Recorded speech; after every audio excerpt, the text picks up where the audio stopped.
People talk about Elvis. They always have. And when they talk, stories get told. Some stories are true. Some get bigger over time. Some are just plain wrong. There's one story that pops up now and then. It's a good one. It goes like this. Elvis, the biggest star on the planet, was given a song. A simple little tune. And he didn't get it. He didn't like the feel of it. He thought it was a dud. So, being the generous guy he was, he just gave it away. Or he almost passed on it. He showed no interest, he tossed it aside, and that same song, the one he didn't believe in, went on to become one of the biggest hits of all time. A #1 smash. A song everyone knows. It's a great story because it makes him seem human. It makes him seem fallible. Even the king could miss a golden opportunity. It also paints him as a certain kind of artist. One who had to feel a song in his soul to sing it. If the magic wasn't there, he wouldn't fake it. It fits the legend, but is it true? Did Elvis really get handed a masterpiece and shrug his shoulders? The story usually points to one specific song. A song with a jerky rhythm and a pleading vocal. A song that became a cornerstone of his career.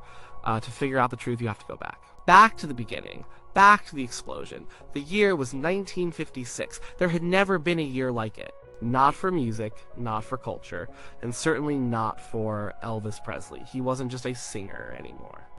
He was a force of nature, a hurricane. He had just moved from the small Sun Records label in Memphis to the giant RCA Victor. The money was huge. The pressure was even bigger. Sun was a rockabilly label. It was raw, it was real. RCA was a corporate machine. They wanted hits, they wanted records that would sell millions, not just in the South, but across America and across the world. Elvis delivered. His first single for RCA was Heartbreak Hotel. It was moody, it was strange, it sounded like nothing else on the radio. The bosses at RCA were nervous. They thought it was a mistake, but Elvis knew. The song went straight to #1. He followed it up with more hits. Blue Suede Shoes, I Want You, I Need You, I Love You. He was on television. He was on the Ed Sullivan Show, the Milton Berle Show. He was everywhere, and everywhere he went, chaos followed. Teenagers screamed. They cried. They fainted. Parents and preachers were horrified. They said his dancing was obscene. They said his music was the devil's work. It was a cultural war, and he was at the center of it all. In the middle of this whirlwind, Elvis needed songs. He needed a constant supply of new material to feed the machine. RCA needed it. His manager, Colonel Tom Parker, demanded it. The world demanded it. But finding the right songs wasn't easy.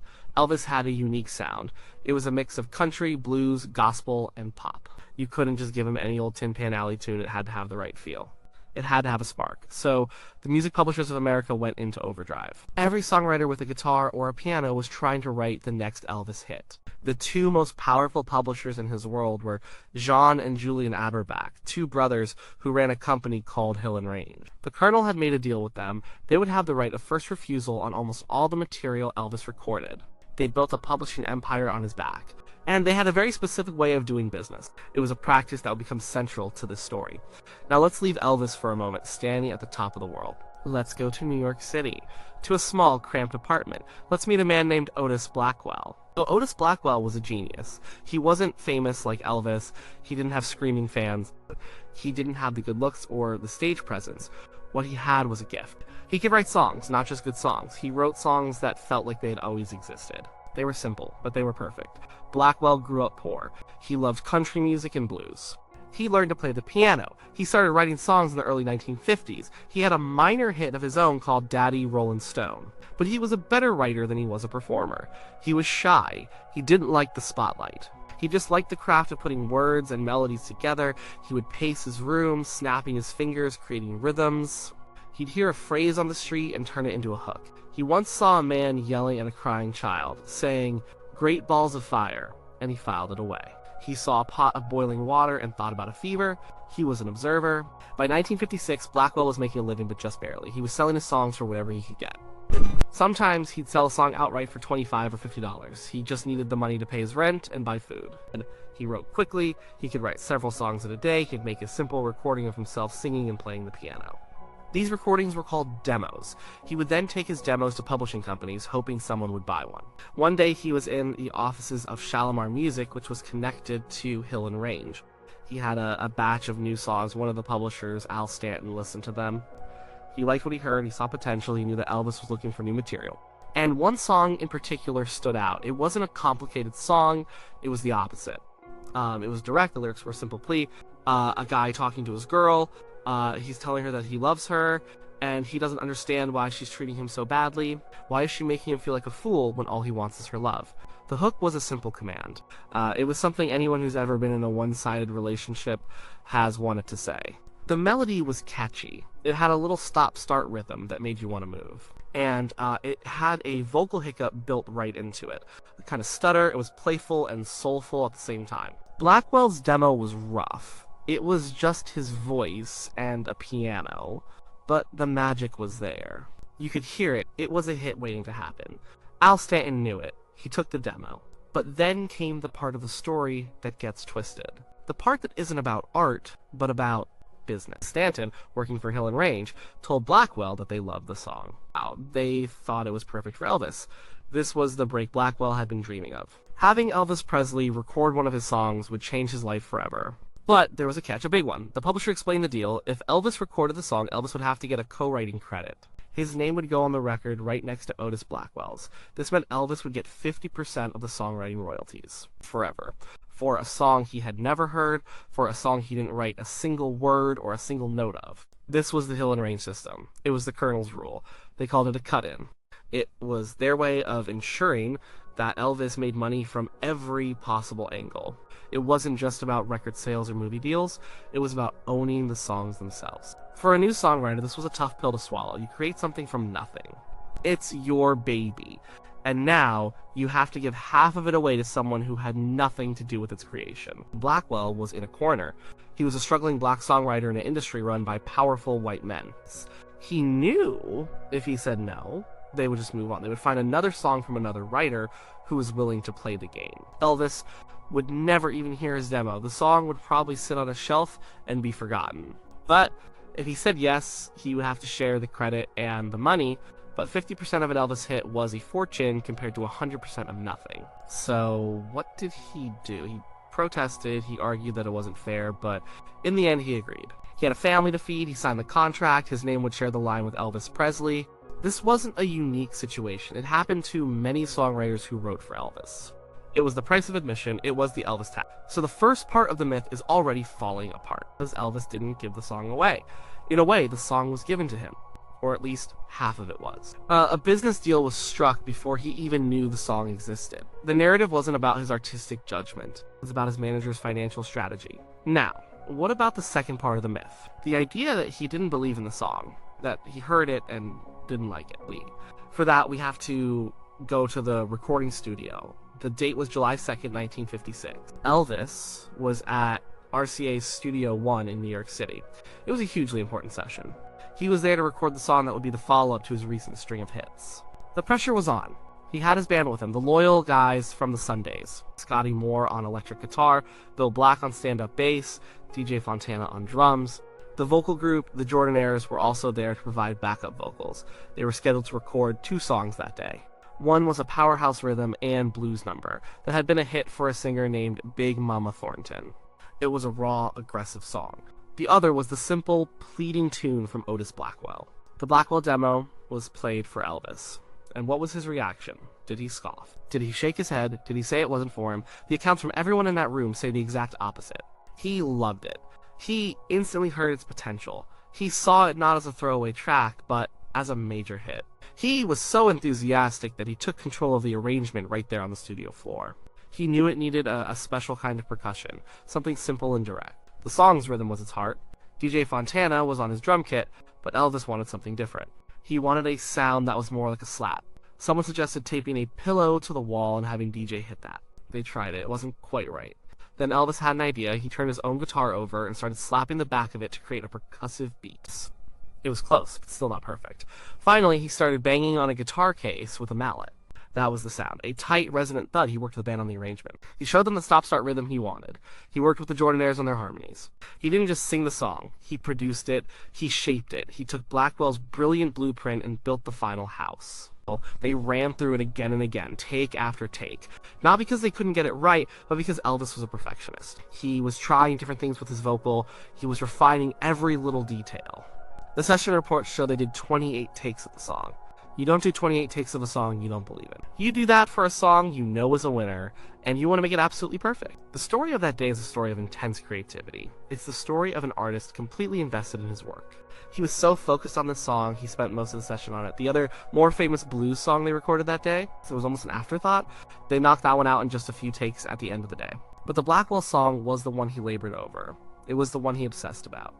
When the session was over, everyone knew they had something special. The guys at RCA were thrilled. This was the pop hit they had been waiting for. It was commercial, it was catchy, and it still had that Elvis edge. They decided to release it as a single, but they had a problem. The other song they recorded that day, the blues cover, was also incredible. It was raw and exciting. They couldn't decide which song should be the A-side, the song they would promote to radio stations. So they did something unusual. They released it as a double A-side. They would let the public decide. They would promote both songs equally and see which one became the bigger hit. It was a testament to the quality of the work Elvis had done that day. He had recorded not one, but 2 monster hits in a single afternoon. The record was released in July 1956. The reaction was immediate and overwhelming. Both sides of the single shot up the charts. It was a phenomenon. Radio stations played one song, then flipped the record over and played the other. For a time, both songs were in the top 5 at the same time, but eventually one song pulled ahead. The simple pleading song, the one Otis Blackwell wrote in his small apartment. The one Elvis had poured his heart into in the studio. It went to number 1 on the pop charts. It went to number 1 on the country charts. It went to number 1 on the R&B charts. It was a complete crossover smash. It stayed at number 1 for 11 weeks. It was one of the biggest singles of the entire decade. It wasn't just a hit song.